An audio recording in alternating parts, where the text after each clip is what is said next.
E continuando com a participação de Marcelo Vitorino, que é especialista em marketing político, a gente vai pegar mais algumas dicas agora, que é para você que é pré-candidato, você que gostaria de sair candidato em 2020, ou já ir se preparando para as eleições futuras, 2022, 24, 26, e é isso aí.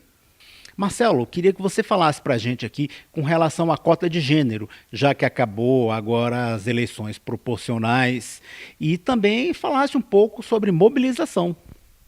Vamos lá. Sobre a cota de gênero, a lei no Brasil diz que nenhuma chapa pode ser colocada sem que tenha 30% mínimo para um gênero. Muita gente fala da cota da mulher, mas isso é uma forma equivocada. Por exemplo, se eu quiser sair com uma chapa inteira feminina, eu posso? Não. Ela tem que ter 30% da composição com os homens. Então, por isso que é a cota de gênero. E aí, os partidos que não cumprem essa cota de gênero estão sujeitos à cassação da chapa como um todo. Em 2019, o TSE já cassou uma chapa de vereadores por não ter cumprido a cota dos 30%. Não tinha ali as candidaturas. Com o fim da coligação no proporcional, isso também trouxe um agravante para os partidos. Porque antigamente, os partidos grandes, eles acabavam não cumprindo a cota no partido, mas ele cumpria na chapa. Então ele pegava um partido menor e falava, coloca aí 10 candidatas mulheres, 20 candidatas mulheres, para equilibrar o fato de não ter candidatos na minha chapa. E isso funcionava, porque os 30% era da coligação. Hoje não mais, hoje os 30% são do próprio partido. Como é que os pré-candidatos podem se organizar, se mobilizar e até converter os seus seguidores nas redes sociais em eleitores? A primeira coisa, Rócio, são os candidatos se prepararem adequadamente para uma campanha. Então, para você fazer mobilização, para você engajar pessoas, você tem que aprender a cativar a empatia delas. Então, o que eu recomendo a todo candidato é que vá fazer um curso de marketing político, que vá se especializar. Tem curso na internet para isso, tem curso presencial, tem curso que custa barato. A questão, eu dou cursos, mas não precisa ser o meu não, pode ser de outro profissional. Né? Porque às vezes, professor, seu curso é mais caro. Sim, de fato, os meus cursos são mais caros do que a média. Mas tem outros profissionais. O importante é você usar esse tempo que você tem até a campanha para aprender a se comunicar. Você não consegue fazer mobilização sem entender, por exemplo, de etapas de comunicação, como é que você apresenta uma ideia para alguém. A maioria dos candidatos não sabem sequer apresentar a própria ideia.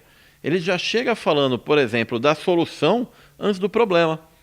Quer ver uma coisa simples? Vamos supor que seja um candidato, eu sou um candidato à educação. Aí eu tenho uma ideia muito legal que eu quero abrir as escolas municipais para a prática de atividade da sociedade.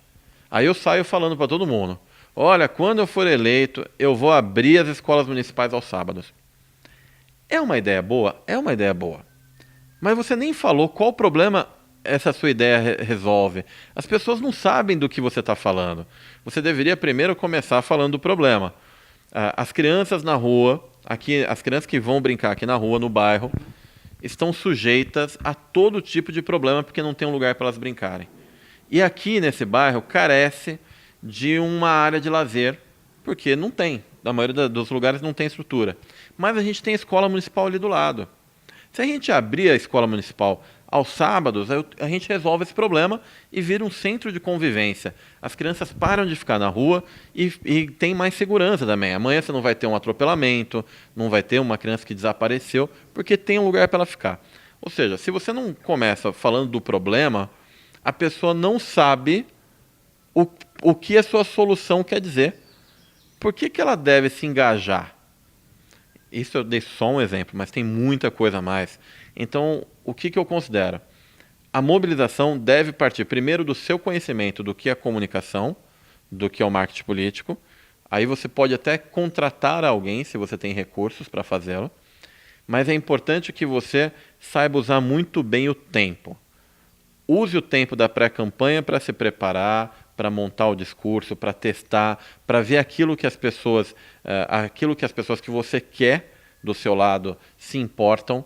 E aí, durante este período, você constrói a narrativa e leva as pessoas para canais que você possa ativá-las com mais regularidade, com uma lista de transmissão no WhatsApp, por exemplo. Aí você vai ter condições de fazer a mobilização durante o período eleitoral. Agradeço a participação. Por Brasília.